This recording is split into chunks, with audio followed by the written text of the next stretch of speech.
골로새서 3장 5절에서 17절까지 우리 함께 한 절씩 교독하도록 하십시다. 그러므로 땅에 있는 지체를 죽이라. 곧 음란과 부정과 사욕과 악한 정욕과 탐심이니 탐심은 우상 숭배니라. 이것들로 말미암아 하나님의 진노가 임하느니라. 너희도 전에 그 가운데 살 때는 그 가운데서 행했으나 이제는 너희가 이 모든 것을 벗어버리라. 곧 분함과 노여움과 악의와 비방과 너희 입에 부끄러운 말이라.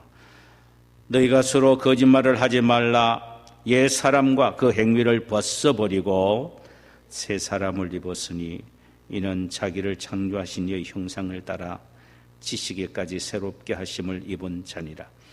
거기에는 헬라인이나 유대인이나 할레파나 무할레파나 야만인이나 구스디아인이나 종이나 자유인이 차별이 있을 수 없나니 오직 그리스도는 만유시며 만유 안에 계시니라.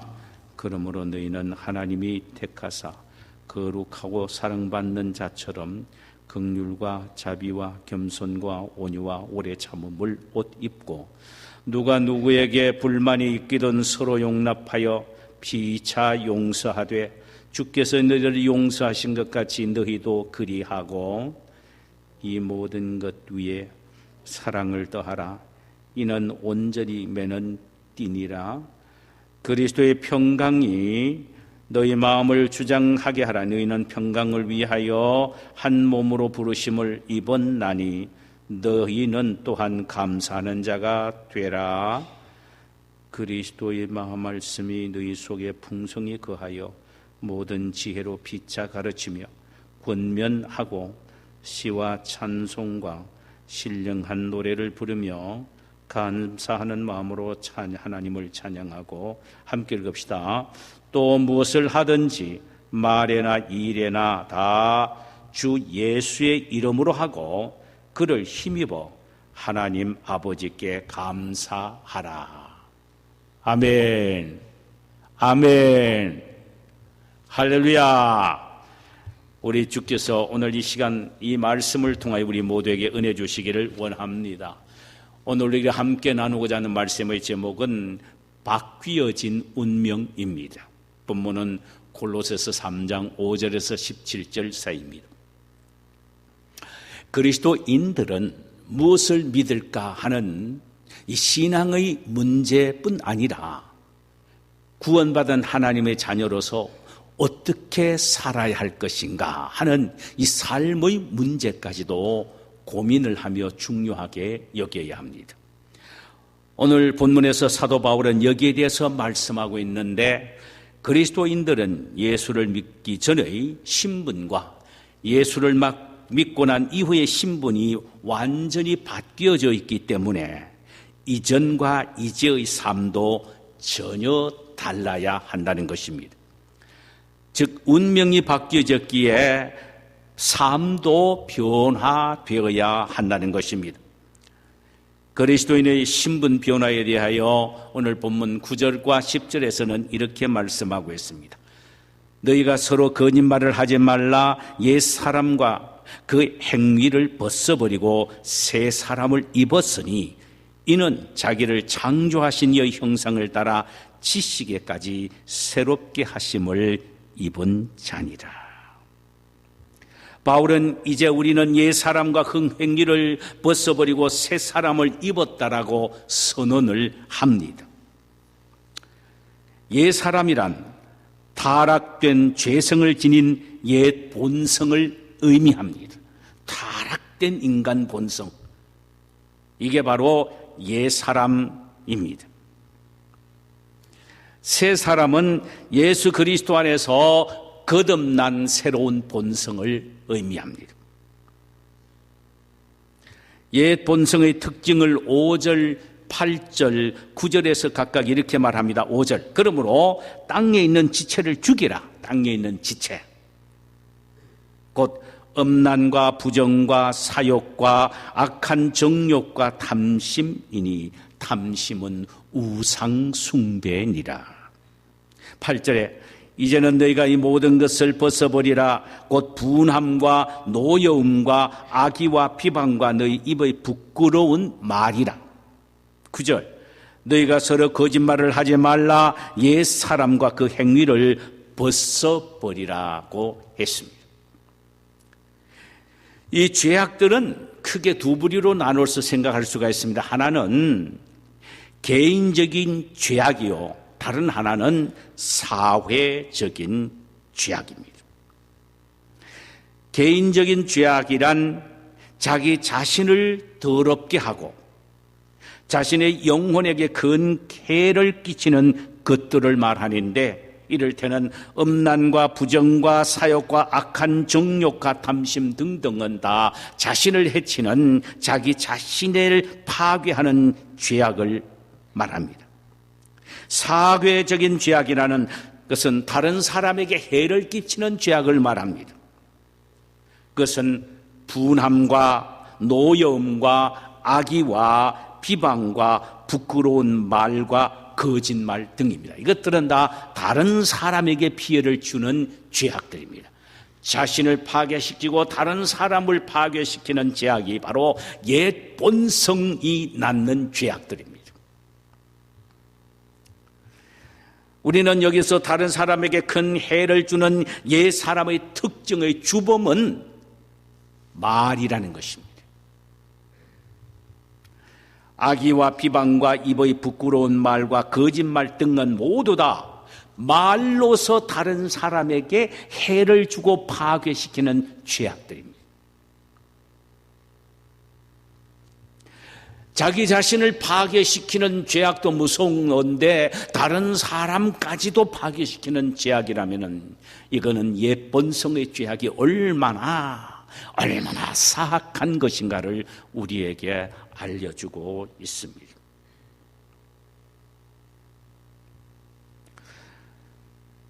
우리는 옛 사람과 그 행위를 벗어버리고 새 사람으로 옷을 입은 새로운 신분의 사람들이 되었다면, 예수를 믿어서 말이에요, 거듭나서 결코 이런 더 이상 옛 사람의 행동을 따르지 말아야 하며 말로서 다른 사람에게 폐해를 입히지 말아야 한다는 것입니다. 우리는 우리를 창조하신 이의 형상을 따라 지식에까지 새롭게 하심을 입은 자들입니다. 이렇게 완전히 운명이 바뀌어졌어요. 신분이 바뀌어진 사람들입니다. 사도 바울은 엄숙히 선언을 합니다. 너희들은 신분이 바뀌어진 사람이다. 운명이 바뀌어진 사람이라는 것입니다. 이는 아담의 범죄로 잃어버렸던 하나님의 형상이 예수 그리스도 안에서 다시 회복되었다는 말씀이 옳습니다.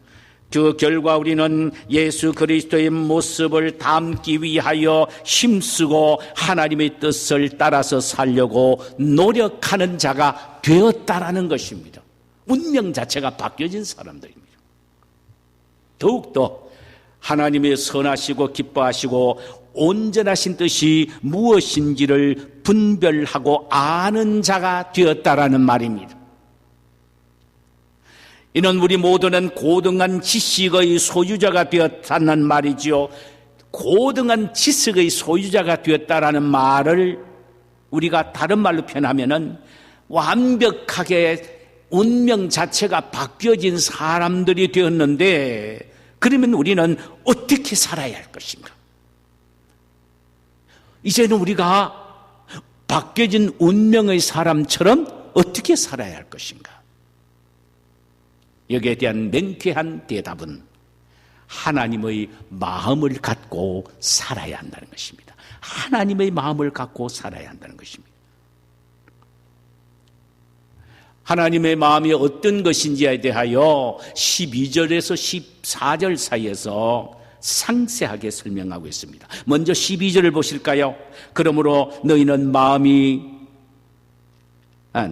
하나님이 택하시사 거룩하고 사랑받는 자처럼 긍휼과 자비와 겸손과 온유와 오래 참음을 옷 입어라. 하나님이 택하시고 하나님의 사랑을 받은 자답게 긍휼과 자비와 겸손과 온유와 오래 참음, 이것을 옷 입어라. 완전히 그 속에 옷을 입듯이 뒤집어 서라 이 말입니다. 인격화되어라, 삶이 체질화되어라는 말이죠. 여기 긍휼이라는 말은 헬라말로 스그레앙크나 오이크티무르라는 단어인데, 이것은 어려움을 겪고 있는 자들에게 나타내는 동정어린 마음 혹은 불쌍히 여기는 마음을 말합니다. 이것은 바로 예수님의 마음입니다. 예수님은 긍휼하심이 충만하시기에 그의 긍휼하심이 우리 대신 자신을 대신 십자가에 매달아 죽으심으로 우리를 살리신 마음입니다. 너무너무 우리를 불쌍히 여기소서. 그러므로 그리스도의 자녀답게 무엇보다도 가장 우선적으로 우리에게 필요한 것은 긍휼의 마음이란 말이죠. 그래서 히브리서 기자는 뭐라고 말합니까? 긍휼을 베풀어야 하는데 긍휼을 베풀지 않으면 긍휼 없는 심판을 받게 된다 그랬습니다. 그리스도인들에게 있어서 하나님의 마음을 갖고 살아야 하는데 그 하나님의 마음 가운데 첫 번째가 바로 긍휼의 마음. 하나님은 우리를 불쌍히 여겨 우리를 살리기 위하여 당신의 아들 예수를 보내주셨고, 예수는 우리를 불쌍히 여겨 우리 대신 자신이 십자가에 달리신 겁니다. 두 번째로 자비는 하나님이 자기 백성에게 대하시는 친절함을 의미하는데, 우리 역시 하나님의 자비를 본받은 사람이라면 다른 사람에게 상냥하고 친절하게 대해야 되는 것은 당연치사한 일이라는 것입니다. 겸손입니다. 새 사람이 된 그리스도인들이 그리스도가 종의 몸을 입고 이 세상에 오셔서 죄인을 섬겼었듯이 우리 역시 나보다 남을 낮게 여기는 겸손한 마음을 체질화해야 한다는 것입니다. 온유, 이것은 너그러운 마음을 말합니다. 온유는 비그리스도인이든 심지어 믿음의 형제까지도 범죄했다고 하더라도 그들을 정죄하지 않고 그들의 아픔과 고통을 이해하고 너그럽게 대하는 마음이 바로 온유입니다. 그 사람의 입장에 서서 어떻게 저런 잘못을 범했을까? 어떤 어려움이 있어서 저렇게 했을까라는 사실을 그 사람 속에 들어가서 이해하고 덮어주며 가슴으로 안는 것, 이것이 바로 온유입니다. 온유한 사람이 땅을 차지합니다. 온유한 사람이 세상을 지배합니다. 그래서 온유한 자는 복이 있나니 저희가 땅을 기업으로 받을 것입니다. 온유. 온유는 따뜻한 마음입니다. 그렇기 때문에 그 사람 옆에 오는 사람은 그의 따뜻한 열기, 온기, 향기 때문에 자기 옷을 벗습니다. 자기 옷을 벗어요. 그래서 자기 자신의 모든 것을 오히려 드러내놓고 도움을 구하는 것입니다. 온유가 이렇게 귀중한 것입니다. 여러분, 많은 사람이 나의 따뜻한 온기 때문에, 사랑의 온기 때문에 나에게 찾아와서 자신의 옷을 벗으면서 나를 도와달라고 한다면 그 사람이야말로 땅을 전부를 차지하는 사람이 아니겠어요? 이게 바로 하나님의 마음을 갖는 사람의 태도입니다. 온유함입니다. 그 다음에 오래 참음입니다. 성령의 열매로서 비록 나에게 잘못을 범한 자라고 해도 보복하지 않고 사랑으로 용서하는 자세, 이것이 바로 오래 참음입니다. 이 오래 참음이 얼마나 중요하냐 하면은 이것은 성령의 열매의 별명입니다. 그래서 사랑은 언제나 오래 참음으로부터 시작해서 모든 것을 참고 모든 것을 견디느니란 말로 끝을 냈습니다. 처음과 마지막이 다 오래 참음입니다. 이것이 성령의 열매의 별명입니다. 13절에서 하나님의 마음에 대해서 계속해서 이렇게 바울은 말씀하고 있습니다. 누가 누구에게 불만이 있거든 서로 용납하여 피차 용서하되 주께서 너희를 용서하신 것 같이 너희도 그리하고, 이는 서로가 잘못을 따지지 말고 소극적인 면에서는 상대를 그대로 받아들이고 적극적인 면에서는 오히려 상대를 적극적으로 용서해 주어라는 것입니다. 마치 그리스도가 억만 죄악 중에 있던 너희들을 용서하여 구원해 주셨듯이 그리스도의 마음으로 무한대로 그들에게 용서해 주라고 말씀하고 있습니다. 이것이 바로 하나님의 마음이라는 것입니다. 이것이 바로 인간관계에서 참 귀중한 하나님의 마음이라는 것입니다. 사실 우리가 그리스도에게 진 빚을 생각하면, 하나님에게 대하여 진 빚을 생각하면은, 그리고 그 빚을 용서함을 받은 것을 생각한다면은 우리는 우리 주변에 어떤 사람도 용서하지 못할 사람이 없을 것입니다. 예수님은 비유로 말씀하셨습니다. 1만 달란트의 용서함을 빚을 탕감받은 사람이 말이에요, 100데나리온의 빚을 진 사람에게 가서 내 돈 내놔라고 돈 내놓지 않으니까 관과에 데리고 가서 그를 구속시키는 모습을 비유를 들어서 말씀하셨어요.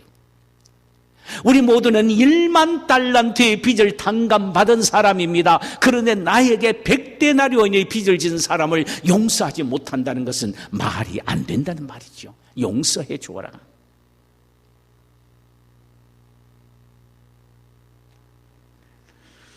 우리 이 시간 우리 자신을 적나라하게 이 말씀 앞에 비추어 보십시다. 사실 긍휼과 자비와 겸손과 온유와 오래 참음과 용납과 용서 등등을 우리가 몰라서 실천하지 못하는 것이 아닙니다. 알면서도 실천하지 않는 것에 문제가 있습니다. 새 사람이 되었다면 반드시 하나님의 마음을 갖고 실천해야 하는데 왜 우리가 실천하지 못하고 있습니까? 이것이 저와 여러분들이 갖고 있는 오늘날의 고민입니다. 몰라서 실천하지 못하는 게 아니야. 알고 있습니다. 그러면서 왜 실천하지 아니하느냐 이 말입니다. 알면서도. 참 중요합니다. 두 가지 이유 때문입니다. 하나는 자신이 죽지 않아서 그렇습니다. 하나님의 마음을 갖고 실천한 이 모든 것은 자기가 살아서는 절대로 안 됩니다. 자기가 죽을 때에 가능한 것입니다. 5절. 그러므로 땅에 있는 지체를 죽이라. 그러므로 땅에 있는 지체를 죽이라. 곧 음란과 부정과 사욕과 악한 정욕과 탐심이니 탐심은 우상 숭배니라. 이는 죄에 대하여 죽어야 한다는 말입니다. 지상에 있는 죄에 대해서 내 자신이 죽어야 한다는 말이에요. 이것은 내가 살 때는 모두 범할 수 있는 죄악입니다. 그러나 내가 죽을 때에 이 모든 것들은 다 죽게 되어 있는 것입니다.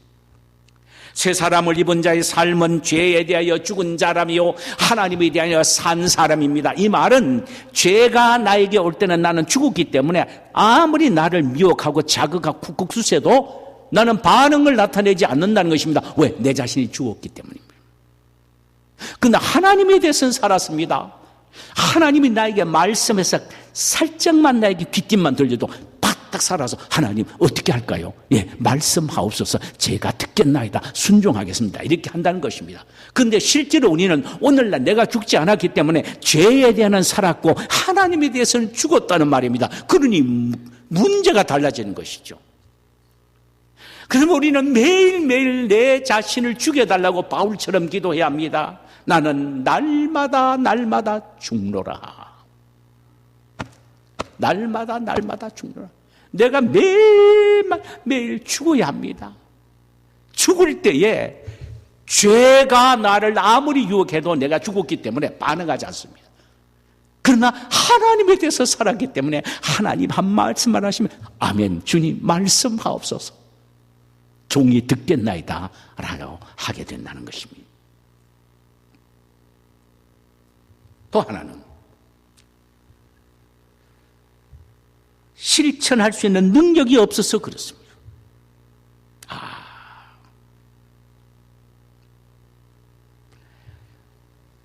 여러분, 하나님의 마음을 갖고 실천할 수 있기 위해서는 가장 큰 능력이 뭔지 아세요? 그 능력만 있으면 돼요. 그 능력이 뭐냐? 14절에서 이렇게 말합니다. 이 모든 것 위에 사랑을 더하라. 이는 온전하게 매는 띠니라. 새 사람을 입은 자들의 삶의 덕목인 긍휼과 자비와 겸손과 온유와 오래 참음과 용납과 용서 위에 사랑을 더하라 그랬습니다. 그러니까 사랑 없이는 이 모든 것은 가짜라는 의미예요. 진정한 용서가 될 수가 없고 진정한 온유와 진정한 긍휼이 될 수가 없고 자비가 될 수가 없다는 것입니다. 사랑만이 가능하다는 겁니다. 사랑이 모든 것을 묶어서 큰 힘을 발휘할 수 있게 하는 끈이라는 것입니다. 하나로 먹는 끈.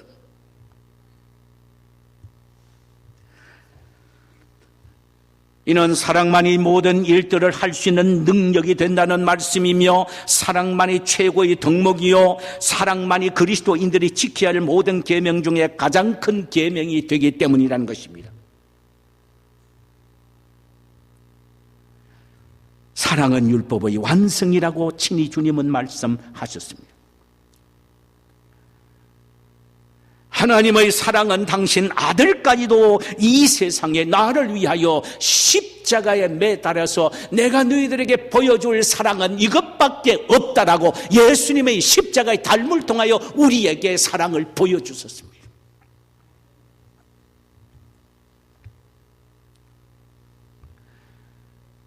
우리의 죄를 용서하신 사랑이요 우리를 구원해 주신 사랑. 하나님이 우리에 대한 사랑은 당신의 하나뿐인 아들을 버려버리고 우리를 아이고 귀여워라 내 새끼 하면서 가슴으로 안는 바로 상상할 수 없는 기가 막힌 사랑입니다. 이 사랑을 가질 때에 모든 사람을 용서할 수 있고 모든 사람을 이해할 수 있고 자비와 긍휼을 베풀 수가 있단 말이죠.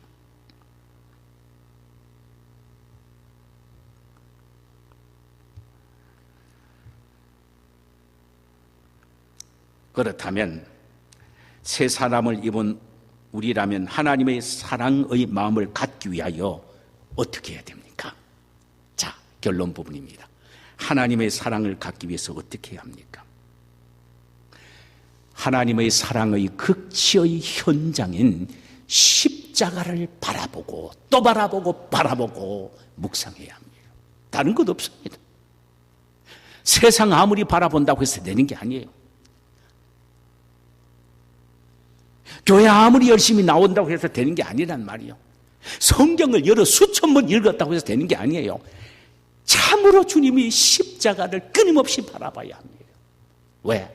십자가는 사랑의 극치의 현장이기 때문입니다. 그리고 그 십자가를 묵상하는 겁니다. 또 하나는 기도해야 합니다. 주님, 나에게 사랑을 주시옵소서. 사랑을 부어달라고 그저 우리가 시간이 있을 때마다 기도할 수 있어야 합니다. 마지막 하나는 사랑은 내 마음속에 올 때까지 기다려서는 안 됩니다. 적극적으로 실천할 때 사랑은 오는 것입니다.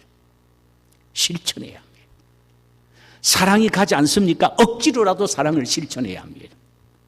사랑은 사랑을 묻고 자랍니다.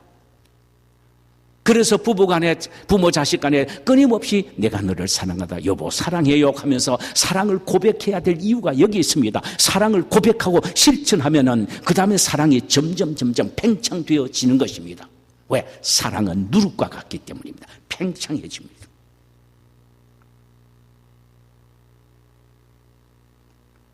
그러므로 우리는 사랑을 얻기 위하여 십자가를 바라보고 묵상해야 되고 기도하고 적극적이고 의지적으로 조금 말씀을 지나치게 한다면 억지로라도 사랑을 실천할 때 진정한 사랑이 우리 심령 속에 오게 되는 것입니다.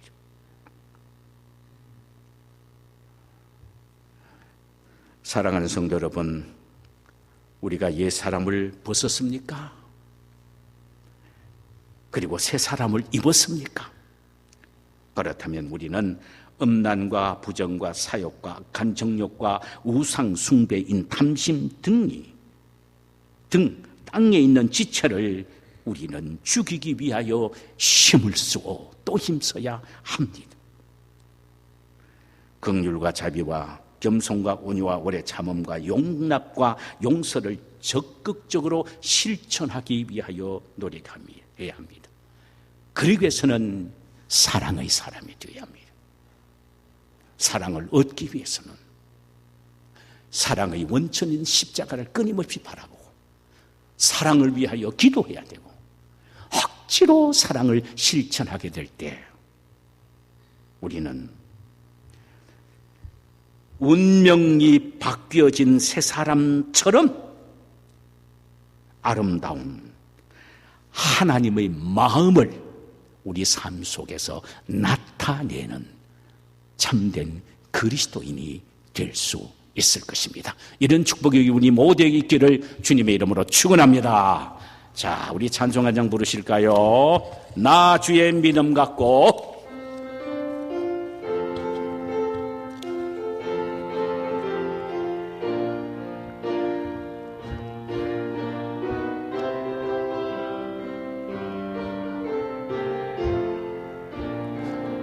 나 주의 믿음 갖고 흘러걸어도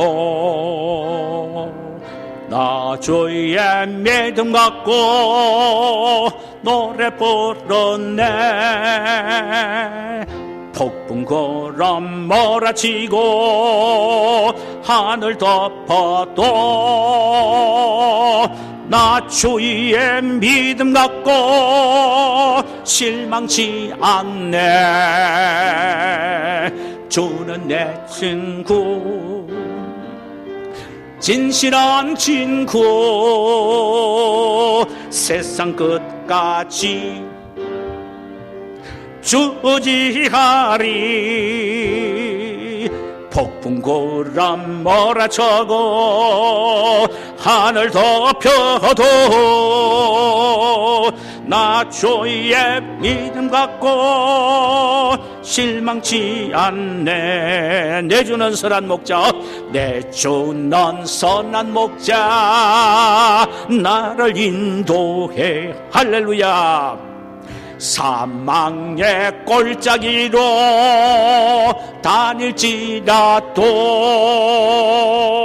주님께서 나의 길을 인도하시니 나 주를 따라가리. 언제까지나